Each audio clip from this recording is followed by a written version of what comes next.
Train চলাচল, metro পরিষেবা কি অবস্থা? আর কিছুক্ষণের মধ্যেই তো বাড়ি থেকে বেরোতে হবে সকলকে। অরিত্রিক ভট্টাচার্য রয়েছেন আমাদের সঙ্গে। অরিত্রিক, দেখো, ট্রেন চলাচল, মেট্রো চলাচল দুটোই সম্পূর্ণ বিঘ্নিত। এই মুহূর্তে যেটা জানা যাচ্ছে, শিয়ালদার যে দক্ষিণ শাখা, সেই দক্ষিণ শাখায় ভোরবেলা থেকে ট্রেন পরিষেবা চালু করে দেওয়ার কথা, সেখানে পুরোটাই উৎসাহে অনেকক্ষণ ট্রেন চলাচল শুরু করা যায়। আমরা জানি বৃষ্টি ঘটেছিল, তারপরে বৃষ্টি কিছুটা কমার পর যেটা দেখা যাচ্ছে যে এই মুহূর্তে উত্তর শাখায় ট্রেন চলাচল শুরু করা গেছে। অরিত্রিক, শোনা যাচ্ছে না স্পষ্ট করে, যদি একটু সরে আমাদের কথাটা বলা যায়। দক্ষিণ অরিত্রিক, শোনা যাচ্ছে? হ্যাঁ, ময়দান এর মধ্যে চাপা করছে বটে, কিন্তু ময়দান থেকে টালিগঞ্জ পর্যন্ত যে অংশ, সেখানে ট্রেন চলাচল বিঘ্নিত হচ্ছে। কারণ হিসেবে যেটা জানা যাচ্ছে যে এর আগেও যেটা আমরা দেখেছি, স্বল্প বৃষ্টিতে হয়েছিল, সেক্ষেত্রে কিন্তু এত বৃষ্টিতে লাইনে আবার জল ঢুকেছে এবং সেটা পরিষ্কার করে ট্রেন পরিষেবা চালু করার চেষ্টা করা হচ্ছে। ফলে দক্ষিণ দিক থেকে যারা কলকাতায় ঢুকছেন বা দক্ষিণ কলকাতায় যারা পৌঁছতে চাইছেন, সেখানে একটা বড় সমস্যা তৈরি হয়েছে। রেল এবং মেট্রো উভয় তরফ থেকেই আপাতত উত্তর দিকের পরিষেবা কিছুটা ঠিকঠাক রয়েছে। দক্ষিণেশ্বর থেকে ময়দান মেট্রো চলছে, শিয়ালদা মেন লাইন অথবা কৃষ্ণনগর লাইনে, বনগা লাইনে ট্রেন চলাচল শুরু হয়ে গিয়েছে। কিন্তু শিয়ালদা দক্ষিণ শাখা অথবা ময়দানের পথ থেকে বিস্তীর্ণ দক্ষিণ কলকাতায় কিন্তু রেল পরিষেবা একেবারেই নেই। যদিও ইস্ট ওয়েস্ট মেট্রো এখনো পর্যন্ত স্বাভাবিকভাবে যাতায়াত করছে, এমনটাই কিন্তু মেট্রো কর্তৃপক্ষ জানাচ্ছে। অরিত্রিক, ধন্যবাদ। অর্থাৎ একটা জিনিস পরিষ্কার, দক্ষিণ কলকাতার দিকে যারা আসতে চাইছেন সমস্যায় তাদের পড়তে হবে। শিয়ালদা দক্ষিণ শাখায় ট্রেন চলাচল যেমন বিঘ্নিত হয়েছে, তেমনি ময়দান থেকে টলিগঞ্জ পর্যন্ত কিন্তু ট্রেন চলাচল হচ্ছে না, কারণ আবারও সেই লাইনে জল। আর পরিসংখ্যানও যেটা বলছে, নিকাশি বিভাগ কলকাতা পুরসভার যা বলছে, সেটাও কিন্তু একেবারে সেই দক্ষিণ কলকাতা, যেখানে কিন্তু বৃষ্টির পরিমাণ সব থেকে বেশি। কামরাহরি, গড়িয়া, সেখানে 332 মিলিমিটার পর্যন্ত বৃষ্টি হয়েছে। যোধপুর পার্ক, সেখানে কিন্তু তারপরেই বৃষ্টি হয়েছে। এবং পরিসংখ্যান আপনাদের একবার জানিয়ে দিই, মূলত বৃষ্টি হয়েছে কিন্তু দক্ষিণ কলকাতায় সব থেকে বেশি। বালিগঞ্জ 264 মিলিমিটার বৃষ্টি, চেতলায় বৃষ্টি 262 millimetre, Palmer Bazar 217 millimetre, ধাপায় 212 millimetre.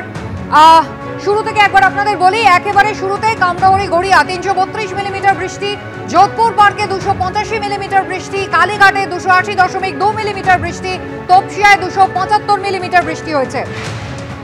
Ballygunge 264 millimetre বৃষ্টি হয়েছে, চেতলায় বৃষ্টি হয়েছে 262 মিলিমিটার, মোমিনপুরে 234 মিলিমিটার, চিংড়িঘাটায় 237 মিলিমিটার, পামার বাজার 217 মিলিমিটার বৃষ্টি হয়েছে, ধাপায় 212 মিলিমিটার, সিপিটি ক্যানাল 209.4 মিলিমিটার, উল্টোডাঙ্গায় 207 মিলিমিটার, কুদঘাটে 203.4 মিলিমিটার, ট্যাংরা পাগলাডাঙ্গায় 201 মিলিমিটার, ট্যাংরা কুলিয়ায় 196 মিলিমিটার এবং ঠনঠনিয়া চত্বরে 195 মিলিমিটার। বুঝতে পারছেন, দক্ষিণ কলকাতায় কিন্তু বৃষ্টির পরিমাণ তুলনামূলকভাবে বেশি এবং এই মুহূর্তে রাস্তাঘাটের সমস্যাও দক্ষিণ কলকাতায় সব থেকে বেশি।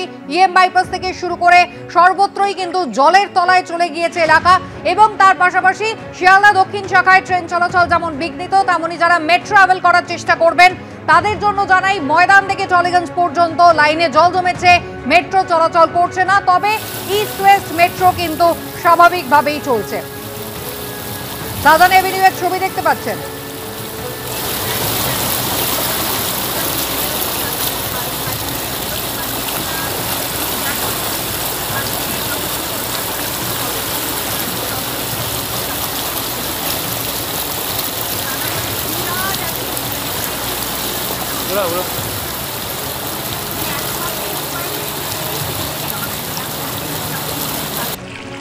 জল ধই ধই কলকাতা, নিম্নচাপের বৃষ্টি, শহর একেবারে জলবন্দী হয়ে পড়েছে এই মুহূর্তে। অনির্বাণ বিশ্বাস টেলিফোন লাইনে। অনির্বাণ, ইতিমধ্যেই যা পরিস্থিতি, বেলা গড়ালে আজকে বৃষ্টির সম্ভাবনা রয়েছে এবং সামনে বৃহস্পতিবার থেকে আবার একটা নিম্নচাপ।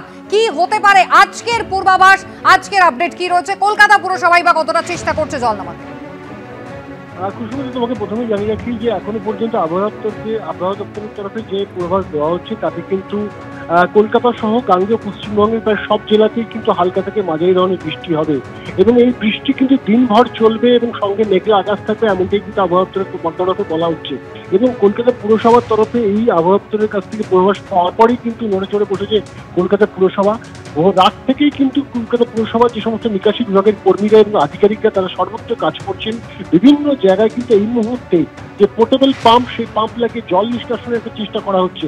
কারণ পুরসভার তরফে যারা চাইছেন যে যতক্ষণ পর্যন্ত ভাটা চলছে অর্থাৎ বেলা 12টা পর্যন্ত তারা চাইছেন যে শহরে জমা জল যতটা সম্ভব বের করে দেওয়া যায় সেই চেষ্টা করতে। কারণ তারা যেটা মনে করছেন 12টার পর যখন জোয়ারের জন্য তাদেরকে লকগেট বন্ধ করে দিতে হবে, দুপুর 2টো নাগাদ যখন জোয়ার আসবে তখন যদি ভারী বৃষ্টি হয় ফলত জমে থাকা জল তার উপরে ভারী বৃষ্টির জল দুটো এক হলে কিন্তু পরিস্থিতি আরো ভয়াবহ হতে পারে। সে কারণে এই মুহূর্তে সবচেয়ে বেশি জোর দেওয়া হচ্ছে কলকাতা পুরসভা নিকাশি বিভাগের তরফে যে জমা জলকে যত দ্রুত সম্ভব শহরের বাইরে গঙ্গায় ফেলার জন্য, এবং তার জন্য লকগেট যেমন একদিকে খোলা রয়েছে তার পাশাপাশি বিভিন্ন জায়গায় যে সমস্ত জায়গায় কখনো জল জমেনি এমন সমস্ত উঁচু জায়গায় যেখানে জল ঢুকেছে সেখান থেকে দ্রুত বিভিন্ন পাম্পের মাধ্যমে কিন্তু তারা এই জল বের করার একটা প্রক্রিয়া নিচ্ছেন।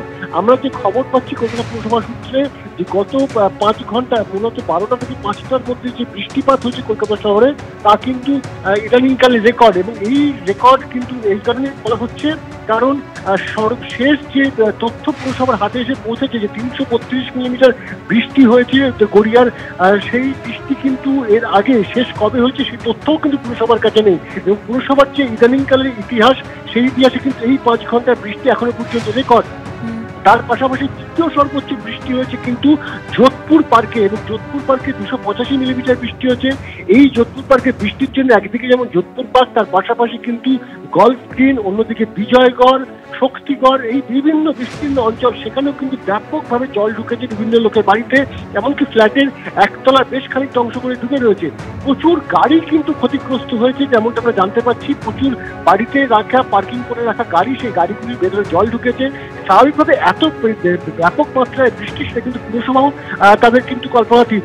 এবং এই যে তথ্য আমরা পাচ্ছি তাতে যদি সর্বোচ্চ 15টিকে আমরা ধরে নেই যে 20টির তালিকার মধ্যে 15টিকে যদি ধরা হয় তাহলে সর্বোচ্চ কিন্তু 332 মিলিমিটার, এবং সর্বনিম্ন যদি ধরা হয় তাহলে 195 মিলিমিটার, যেটা ঠনঠনিয়াতে হয়েছে।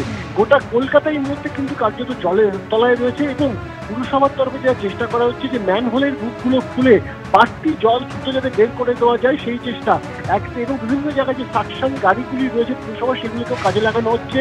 কারণ পুরসভা মনে করছে যে 12টার সময় যখন রকেটগুলো বন্ধ হবে তার আগে যত দ্রুত সম্ভব এই জল যাতে শহরের বাইরে বের করে নিয়ে যাওয়া যায়। এবং ইতিমধ্যে আমরা যে খবর পাচ্ছি যে তারক সিংহ অর্থাৎ মেয়র পরিষদ নিকাশি বিভাগের তিনি কিছুক্ষণের মধ্যে কর্পোরেশনে পৌঁছবেন কলকাতা পুরসভায়, এবং তার পাশাপাশি মেয়র ফিয়াজ হাকিম তিনিও কিন্তু পৌঁছচ্ছেন পুরসভায়, এবং তারা এসে কিন্তু গোটা পরিস্থিতি সরেজমিনে খতিয়ে দেখবেন। এবং বলে রাখা ভালো যে মুখ্যমন্ত্রীর বাড়ির কালীঘাট চত্বরেও কিন্তু ব্যাপক হারে বৃষ্টি হয়েছে, যে তথ্য আমাদের হাতে এসে পৌঁছেছে 280.2 মিলিমিটার বৃষ্টি হয়েছে। স্বাভাবিকভাবে যে বালিগঞ্জ, কালীঘাট, যোধপুর পার্ক একটা বিস্তীর্ণ এলাকায় কিন্তু ব্যাপক বৃষ্টি হওয়ার জন্য এই মুহূর্তে জলমগ্ন কার্যত গোটা কলকাতা। একেবারে যুদ্ধকালীন প্রস্তুতিতে কলকাতা পুরসভা এই মুহূর্তে জল নামানোর কাজ করছে। অনির্বাণ, ধন্যবাদ।